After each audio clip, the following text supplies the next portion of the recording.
जैसे कि मैं पेन फिजिशियन हूँ, तो आज सबसे पहले पेन की डेफिनेशन क्या होती है, पेन क्या होता है, इस बारे में हम विस्तृत रूप से जानकारी प्राप्त करते हैं। तो जो पेन की जो इंटरनेशनल पैटर्नल बॉडी है, that is IASP, international association for study of pain. इन्होंने एक साइंटिफिक टर्मिनोलॉजी के हिसाब से 2022 में पेन की नई डेफिनेशन लॉन्च करी। उसके अनुसार पेन एक अनुभूति है जो कि आपकी शारीरिक, मानसिक, व्यवहारिक, सामाजिक और आर्थिक परेशानियों के कारण उत्पन्न होने वाली तकलीफ़ों से आपके दिमाग के द्वारा एनालिसिस की हुई परेशानी को एक परसेप्शन, जिसे पेन कहते हैं, उसमें कन्वर्ट करती है। तो दोस्तों, जैसे पेन की डेफिनेशन सुन के लगता है कि बहुत कॉम्प्लेक्स चीज़ है, पता नहीं ये क्या है, लेकिन इसको उन्होंने सरल बनाने के लिए कुछ पॉइंट्स ऐड किए थे कि कोई भी इंसान अपने जन्म से जीवन के अंत तक किसी न किसी दर्द की अनुभूति करता है।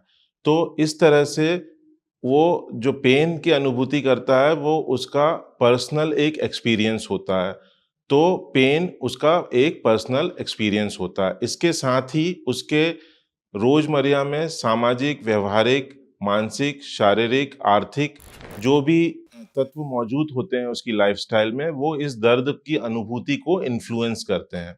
इसके साथ ही यदि कोई मरीज़ आपसे कहता है कि मुझे दर्द है, तो हमें उसको रिस्पेक्ट करना चाहिए, चाहे वो शारीरिक दर्द हो, चाहे मानसिक दर्द हो। इसके अलावा दर्द समय के साथ उसका जो परसेप्शन है, वो चेंज होता जाता है। जब पहली बार दर्द होता है तो आदमी एकदम ज़ोर से चिल्लाता है, लेकिन समय के साथ-साथ वो उसके साथ जीना सीख जाता है।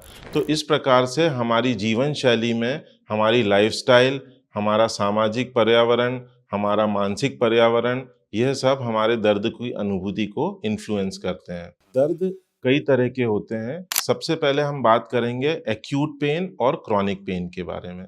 एक्यूट पेन वो पेन होता है जो तुरंत होता है, बहुत तेज़ी से किसी चोट के लगने के कारण अनुभूति हमें जो प्राप्त होती है, और ये बहुत लंबे समय तक नहीं रहता है। एक्यूट पेन जब भी होता है, बहुत शॉर्ट लिव होता है और हमें तुरंत अपने शरीर के उस पर्टिकुलर अंग को हटाने की वो प्रेरणा देता है। इसके साथ ही 3 महीने से कम जो भी दर्द रहता है, उसको हम एक्यूट पेन की श्रेणी में रखते हैं।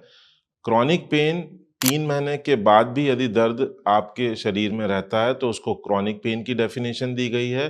क्रॉनिक पेन के साथ कुछ नेगेटिव इन्फ्लुएंस भी आपको उपस्थित दिखते हैं किसी भी मरीज में, जैसे कि शारीरिक संवेदना के साथ मानसिक उसका आचरण चेंज हो जाता है, उस पेशेंट बहुत एंग्ज़ायटी से ग्रसित होता है, डिप्रेशन का शिकार हो जाता है। वो अपने दर्द के कारण अपने ऑफ़िस नहीं जा पाता, जिससे उसको आर्थिक रूप से हानि होती है। कई बार उसको जॉब लॉस का शिकार होना पड़ता है। तो क्रॉनिक पेन इस हिसाब से अपनी क्वालिटी ऑफ लाइफ़ के लिए बुरा दर्द होता है।